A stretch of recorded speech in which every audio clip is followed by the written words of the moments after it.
अपने गांव लौट रहे थे। उनकी ट्रेन रात के करीब 2 बजे स्टेशन पर पहुंचती है।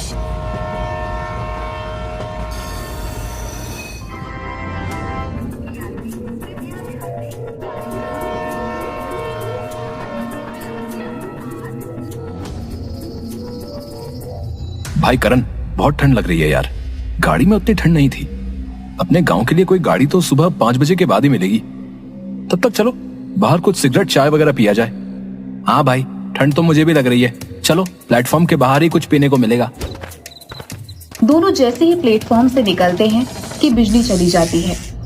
अरे यश, बहुत दिनों बाद आए हो अपने गांव। यश पलट कर देखता है, उसी के गांव। वीडियो का मजा आ रहा है ना? इस वीडियो पर बहुत ज़्यादा मेहनत लगी है। प्लीज़ एक लाइक कर दो और याद से ये जो रेड वाला बटन है ना, इसे भी दबा दो। अगर अपने नाम की आप लोगों ने वीडियो बनवानी है तो कमेंट में बता देना अपना नाम। वीडियो को मुकम्मल देखना, बहुत मज़ा आएगा आप लोगों को। मैं तो देख रहा हूँ, आप लोग भी देखना। गांव के तांगे वाला जगदीश चाचा उर्फ डिंगरू चाचा पूरे शरीर पर कंबल को लपेटे बीड़ी पी रहे थे। अरे डिंगरू चाचा, कंबल लपेटे हो इसलिए पहचान नहीं पाए, लेकिन आपकी बुलंद आवाज से पहचान गए। आप इस समय यहाँ क्या कर रहे हो? सवारी लेने आए हो क्या? अरे बेटा, मेरा तो काम ही है। वो अपने गांव की मालिन जूली की बहू पेट से थी, तो सेवा करने के लिए शहर में ही बेटा बुलाया है। 1 बजे की गाड़ी थी, आधा घंटा लेट गाड़ी आई। बहुत सही टाइम पर मिले हो चाचा आप। मुंबई में इतनी ठंड नहीं है, लेकिन यहाँ गाड़ी से उतरने के बाद बहुत ठंड लग रही है और घर पहुंचना भी जरूरी है। कोई बात नहीं बेटा, बाहर तांगा खड़ी है। चलो, हमें भी कस्टमर की जरूरत थी। 1 से भले 2।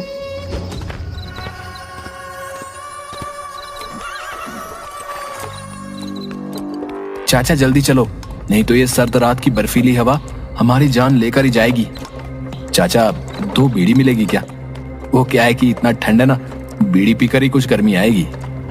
सही कह रहे हो तुम, ये लो बीड़ी पियो। डिंगरू चाचा, तुम क्या समझे कि हम डर जाएंगे हैं? अरे हम दोनों को अगर रात में नींद नहीं आती थी तो कब्रिस्तान में हवा खाने निकल जाते थे। एक तरफ समुद्र की लहरों की आवाज तो दूसरी तरफ कब्रिस्तान का सन्नाटा। कभी कभी तो हम दोनों भूतों के साथ कब्र पर बैठकर रात भर ताश खेले, और जैसे तुम्हारे साथ बीड़ी के सुट्टे लगा रहा हूँ, उन लोगों के साथ भी लगाए हैं सुट्टे। अरे वाह, तुम दोनों तो काफी निडर हो। बचपन से ही चाचा, बचपन से ही। ये भूत प्रेत माया सब उनको भयभीत करते हैं जो कमजोर दिल के होते हैं। यहाँ क्या हुआ बेटा? एकाएक तुम दोनों ने बात करनी बंद क्यों कर दी? अब हम सोचे कि हमारी बातें सुनकर कहीं आप और ज्यादा न डर जाएं।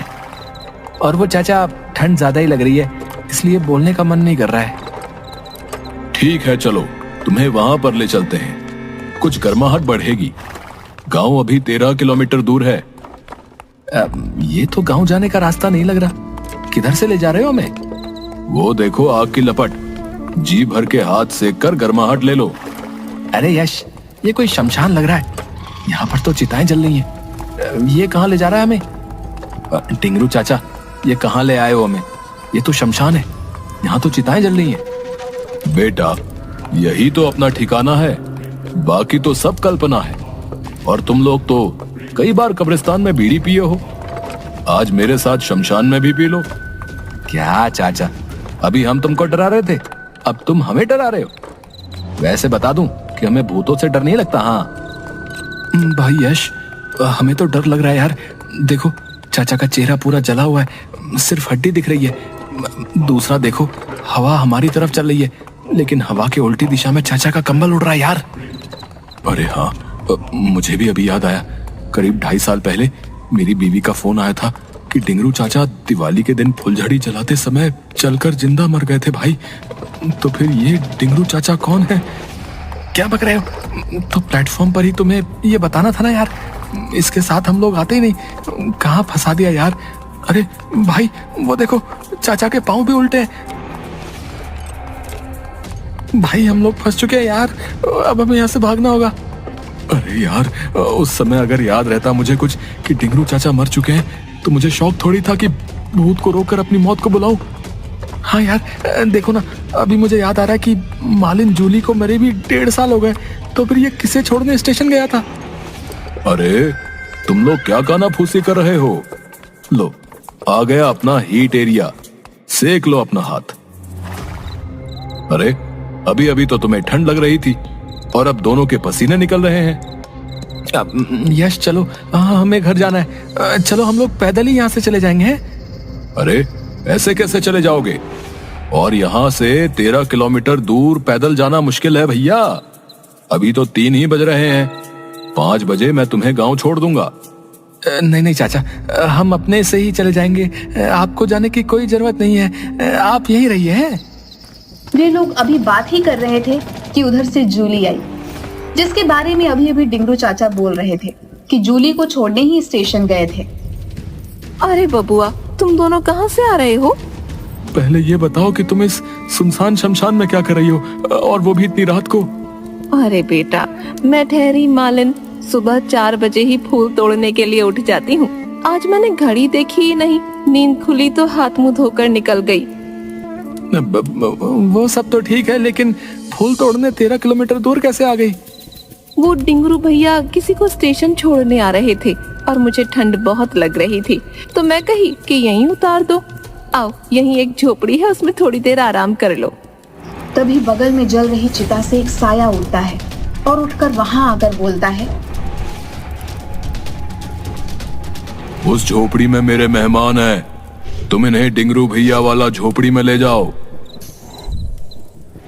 यह सुनकर करण और यश दोनों काफी डर जाते हैं, लेकिन वे समझ चुके थे कि वे लोग फंस चुके हैं, इसलिए दोनों एकांत में ही प्लान बनाकर निकलने की फिराक में थे। तभी डिंगरू की डरावनी आवाज उनके कानों में पड़ती है।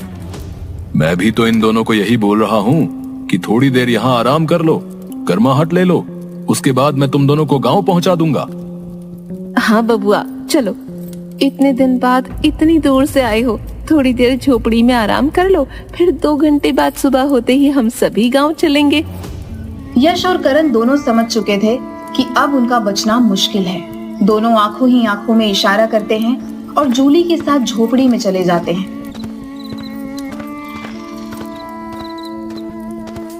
तभी एक बुझी हुई चिता से अचानक एक आग का गोला निकलता है और कुटिल हंसी के साथ आसमान की ओर निकल जाता है। यह घटना दोनों के दिल को दहला देती है। डरते डरते जैसे तैसे वे दोनों जूली के साथ एक झोपड़ी में जाते हैं। झोपड़ी में चिता के जैसे 2 बेड लगे हुए थे। तुम दोनों यहीं आराम करो, मैं थोड़ा सा बगल में गेंदा का फूल है, उसे तोड़ कर आती हूँ।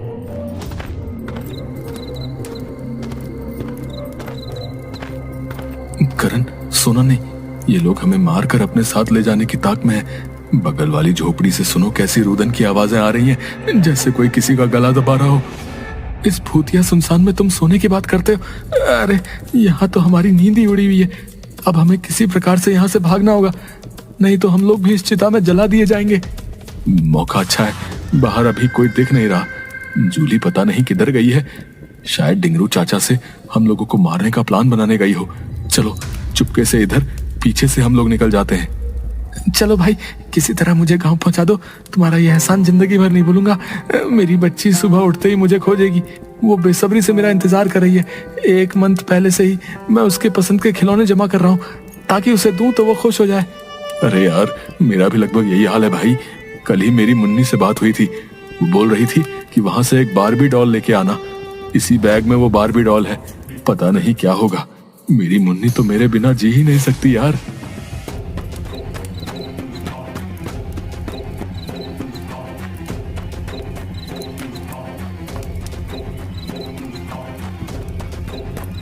भागते भागते वे सड़क पर पहुंचते हैं।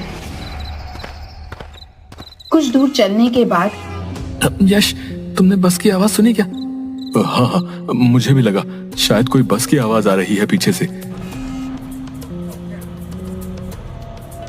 अरे हाँ, वो देखो, धुंध में कुछ लाइट नजर आ रही है। अरे ये तो बस ही है। थैंक गॉड, ऊपर वाले ने हमारी सुन ली।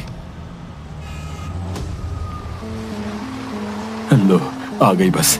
ओ भैया, रोको, रोको भैया, अरे हमें भी चलना है, बस रोको।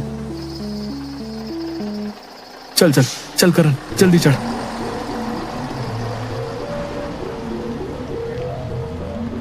यश, ये कंडक्टर का चेहरा मुझे कुछ जाना पहचाना सा लग रहा है, लेकिन पता नहीं चल रहा है कि इसे कहाँ देखे हैं। हाँ यार, मुझे भी ऐसा ही लग रहा है। अरे ये तो अपने ही गांव का गिरधारी है। हम लोगों के स्कूल में गार्ड था जब हम लोग हाई स्कूल में थे, याद है? उसी समय तो ये मर गया था, इसके ऊपर बिजली गिर गई थी, मर गए। पीछे देखो, सारे पैसेंजर हमारे गांव के मरे हुए लोग हैं। बस अचानक एक ब्रेकर से लगकर उछलता है। करण और यश दोनों की आंखें बंद हो जाती हैं। उन्हें लगता है कि कोई बड़ा सा एक्सीडेंट हुआ है। जब आंखें खोलते हैं तो देखते हैं कि बस की जगह तांगे पर सिर्फ वे दोनों बैठे हुए हैं। ड्राइवर की जगह डिंगरू तांगा चला रहा है। वह कुछ सोच पाते तब तक पीछे मुड़कर डिंगरू बोलता है, अरे तुम दोनों वहां से भाग क्यों आए? जूली बता रही थी कि दोनों को आराम करने के लिए बोले थे, पर न जाने कहां चले गए। मुझे तांगा लेकर खुद आना पड़ा। चलो, हमें तुम्हारी जरूरत है। अगर सुबह हो गई तो फिर दिक्कत हो जाएगी। चाचा, हम तुम्हारे बच्चे के समान हैं, छोड़ दो हमें। हमारे छोटे छोटे बच्चे घर पर इंतजार कर रहे हैं, जाने दो। अरे बहुत दिनों के बाद गांव का कोई आदमी मिला है, तुम दोनों हमारे मेहमान हो भाई। चलो, फूलमती भी तुम दोनों का इंतजार कर रही है। अब तुम्हारा घर ये गांव नहीं, शमशान में ही तुम दोनों का घर होगा। देखो यार, बस कुछ ही पल में सवेरा होने वाला है, सामने मंदिर है। तुम किसी तरह मंदिर के पास पहुंचो, मैं इसे देखता हूँ। ठीक है, मैं कूदकर भाग रहा हूँ, तुम अपना ख्याल रखना। अचानक करण तांगे से कूदकर भागने लगता है। यह देखकर डिंगरू उसे पकड़ने के लिए उसके पीछे उड़कर जाता है और उसे मंदिर पहुंचने से पहले ही पकड़ लेता है। लेकिन इधर यश भागते हुए किसी तरह मंदिर के पास पहुंच जाता है। पीछे पीछे करण को अपने बाह में दबाए डिंगरू वहां उड़कर पहुंच जाता है, लेकिन मंदिर के अंदर नहीं घुस पाता। वहीं से चिल्लाता है, यश जल्दी से बाहर निकलो, छुपने का कोई फायदा नहीं।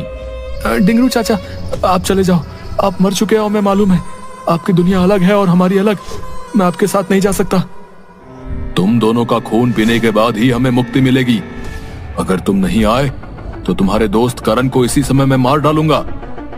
यश किसी प्रकार डिंगरू को अपने बातों में फंसाए रखता है। तभी धीरे धीरे सूर्य भी उदय होने लगता है। सूर्य की किरणें सीधे गुंबद पर पड़ती है। उस गुंबद पर रोशनी के पड़ते ही चारों तरफ रोशनी फैल जाती है। जैसे ही वो रोशनी डिंगरू पर पड़ती है, वह चिल्लाते हुए करण को छोड़ देता है और धुआं बनकर गायब हो जाता है। आज की रात मैं कभी नहीं भूलूंगा यार। मुझे तो लगा मैं अपने परिवार वालों से कभी नहीं मिल पाऊंगा। यार मैं तो बहुत ही ज्यादा डर गया था यार। मैं तो सोच रहा था कि काश एक बार उनसे आखिरी बार मिल पाता। भगवान करे आज जो भी हुआ वो सब दोबारा ना हो। आज हम भगवान की कृपा से ही बच पाए हैं। चल जाके उनका आशीर्वाद लेते हैं। यश और करण दोनों मंदिर में जाकर भगवान को प्रणाम करते हैं।